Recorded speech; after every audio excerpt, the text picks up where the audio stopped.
तो ये अंधभक्त लोग जो है ना पढ़ते लिखते नहीं हैं, खाली वो झाल मजीरा लेके नेक्स्ट पीएम कहते रहते हैं, झाल मजीरा बजाते रहते हैं। सब निजीकरण हो रहा है तो दलित लोग का जो ना खाली टाई छोड़ देगा, बाकी बनियान सब उतार देगा, नौकरियां खत्म हो जाएगी।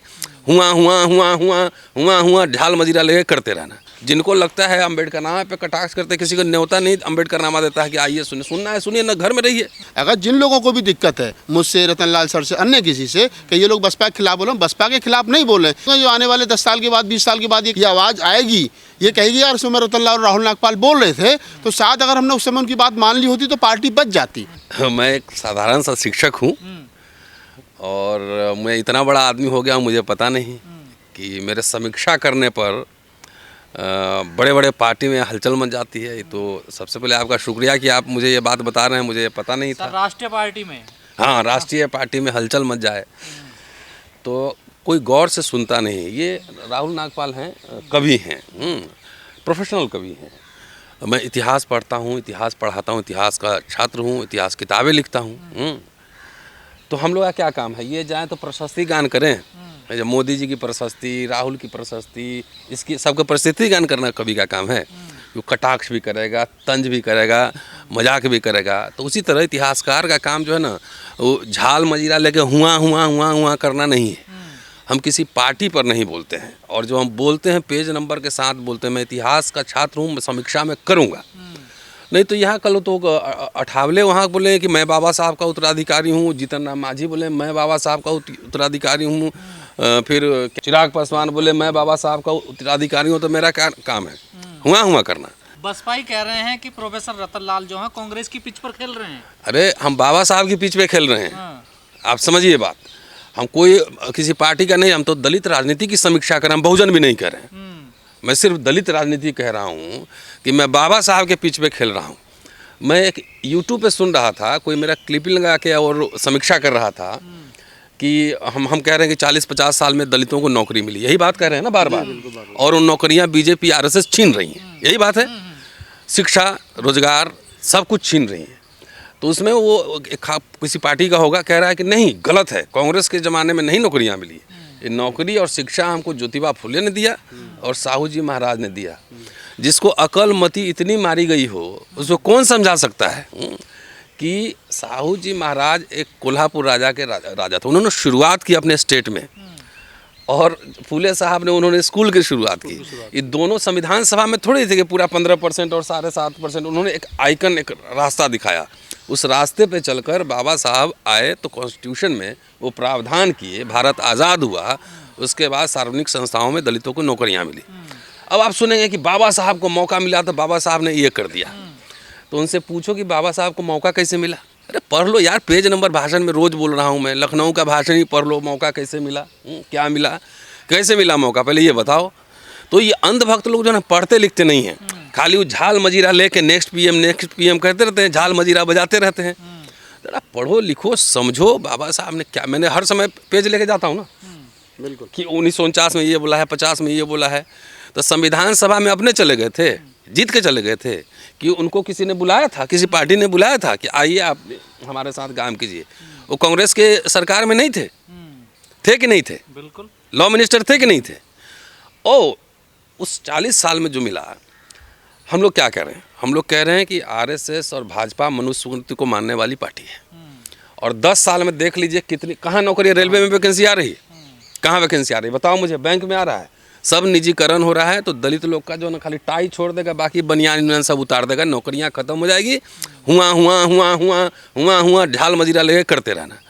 कि इसकी पॉलिसीज़ में हम बात कर रहे हैं, और चूँकि दलित समाज को हम एड्रेस कर रहे हैं, हम किसी पार्टी को नहीं जाए, समाज ये तय करे कि अभी आरएसएस बीजेपी को हराने में जीतन राम मांझी सक्षम है, पूरे देश में हरा देंगे। चिराग पासवान सक्षम है, वो देश में हरा देंगे। अठावले सक्षम है कि बसपा सक्षम है कि अकेले बीजेपी को हरा देगा। क्या बार बार यही कहा जा रहा है ना कि भाई अब 2 खेमा में देश की राजनीति बढ़ गया है, इंडिया और एनडीए। तो एक खेमा में अपने शर्तों के समझौते होते हैं, बार बार यही बात कह रहा हूँ कि समझौते होते हैं। बाबा साहब ने भी समझौते किए, और नहीं तो जैकेट पहने घूम रहे हो ना, खेत में काम करते रहते हैं। तो चाहते हैं कि प्रोफेसर रतनलाल कम से कम बसपा की तारीफ करें, कटाक्ष ना करें, उसकी कमी ना बताएं। जब आप अच्छा काम करेंगे तो तारीफ करेंगे। 10 साल में कौन लड़ा है सड़क पे? कह रहा आंदोलन हो रहा है। कहाँ आंदोलन है बताओ तो जरा, कहाँ आंदोलन है? कहाँ है बताओ? गली में हो रहा है, गली क्रिकेट हो रहा है। रोस्टर का आंदोलन हुआ, कहीं कुछ आया? 5 तारीख को जो है ना सरकार घोषणा कर दिया था, 6 को आ रहा है ट्वीट कि हम समर्थन करते हैं 5 तारीख के रोस्टर आंदोलन का। एट्रोसिटीज एक्ट में कहीं देखे? तो आप तो उल्टा ही आर्गुमेंट कर रहे हो कि आंदोलन नहीं करना ना तो जेल चले जाओगे, नौकरी नहीं मिलेगी। तो आप समाज को कायर डरपोक बना रहे हो। आज़ादी और अधिकार कभी भी जो है ना मुफ्त में, उपहार में, गिफ्ट में या घर में जाके कोई देता नहीं, उसके लिए लड़ना पड़ता है। और बाबा साहब क्या करते हैं अब मैं बताता हूँ। जिनको लगता है अम्बेडकर नामा पे कटाक्ष करते, किसी को न्योता नहीं अम्बेडकर नामा देता है कि आइए सुनिए, सुनना है सुनिए, ना घर में रहिए। 800 से ज़्यादा वीडियो बने हुए डॉक्टर अम्बेडकर के राइटिंग पे।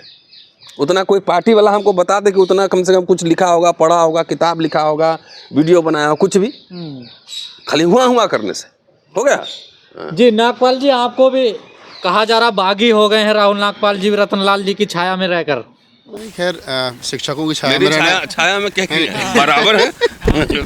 शिक्षकों की छाया में रहना अच्छी बात है, गुरुओं के सानिध्य में रहना अच्छी बात है। और अगर हम हैं एक पढ़े लिखे प्रोफेसर, दिल्ली यूनिवर्सिटी के हिंदू कॉलेज के हिस्ट्री के प्रोफेसर के संरक्षण में हैं, तो अच्छी बात है, हमारे लिए तो खुशी की बात है। और रहा सवाल इस बात का कि बागी हो गए हैं, तो बागी कभी बागी नहीं होगा तो फिर कौन बागी होगा? हमारा काम बगावत करना है, हमारा काम, मेरा तो शेर है कि हक और हकूक़ की हिमाकत की है हमने। हाँ, अगर ये बगावत है तो बगावत की है हमने। अगर सच लोग नहीं सुन सकते हैं, जो लोग ये कह रहे हैं कि जो राहुल नागपाल बोल रहे हैं, रतनलाल बोल रहे हैं, या हमारे जैसे कुछ और मुट्ठी भर लोग बोल रहे हैं, उनसे उनको दिक्कत है, तो फिर बैठ करके बात करो, हमको बुलाओ यार, कहीं एक प्लेटफॉर्म पे आप आओ। अगर जिन लोगों को भी दिक्कत है, मुझसे, रतनलाल सर से, अन्य किसी से, कि ये लोग बसपा के खिलाफ बोलो, बसपा के खिलाफ नहीं बोले यार। हम ही वो लोग हैं जो आने वाले 10 साल के बाद, 20 साल के बाद ये कहे, ये आवाज़ आएगी, ये कहेगी यार सुमर रतनलाल और राहुल नागपाल बोल रहे थे, तो शायद अगर हमने उस समय उनकी बात मान ली होती तो पार्टी बच जाती। अगर हमने उनकी बात ध्यान से सुन ली होती तो शायद हम इतना सब कोई नुकसान नहीं उठा पाते। तो एक तो बात हो गई। और यही सवाल इस बात की जो लोग ये कह रहे हैं, जो भी आप सर से सवाल कर रहे थे कि कांग्रेस की भाषा बोल रहे हैं, वगैरह वगैरह, इनकी भाषा बोल रहे हैं। अब एक बात मुझे बताइए, मैं यही आपके सवाल को थोड़ा सा और क्लियर कर देता हूँ कि अगर बाबा साहब डॉक्टर अम्बेडकर को जैसा सर ने बुलाया कि मौका मिला, तो मौका उस समय जिन परिस्थिति, जिन हालातों में मिला, तो उस समय बाबा साहब ने कुछ ना कुछ किया। अगर बाबा साहब 5 साल 10 साल और भी जीवित रहते तो क्या करते? सीधी सी बात है, जो संविधान में अधिकार थे उन्हीं को लागू कराने की, उन्हीं को बचाए रखने की बात करते।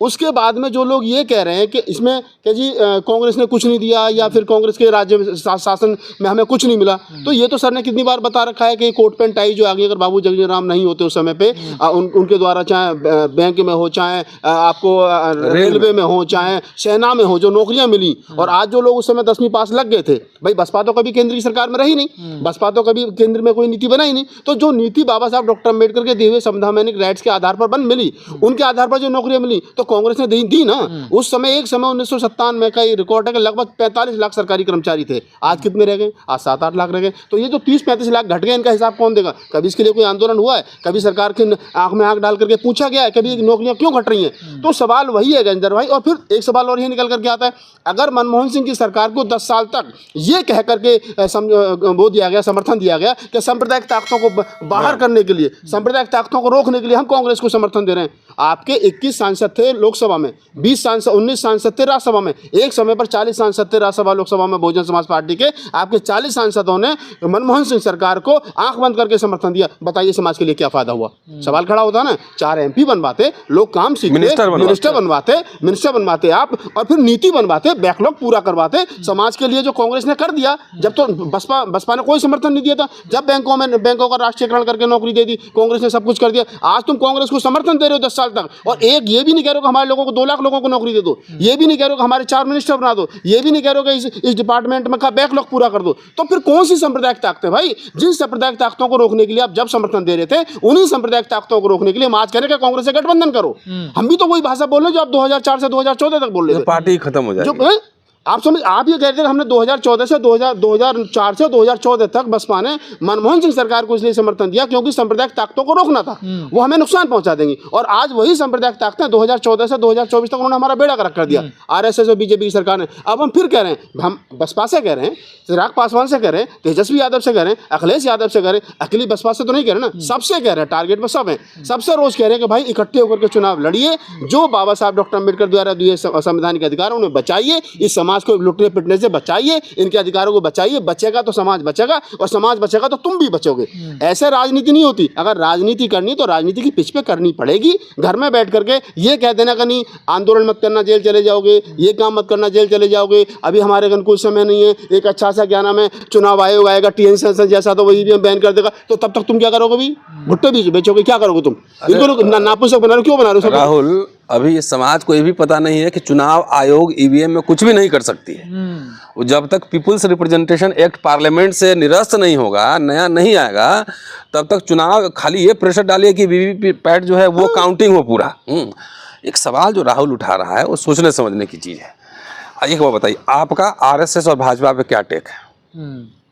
क्या टेक है? निजीकरण पे क्या टेक है? भाई निजीकरण मतलब दलितों की नौकरी खत्म, पिछड़ों की नौकरी खत्म, उस पर आपका क्या टेक है ये बताइए। निजीकरण के खिलाफ, दलित उत्पीड़न के खिलाफ कितने दिन सड़क पे उतरे हैं ये बताना पड़ेगा।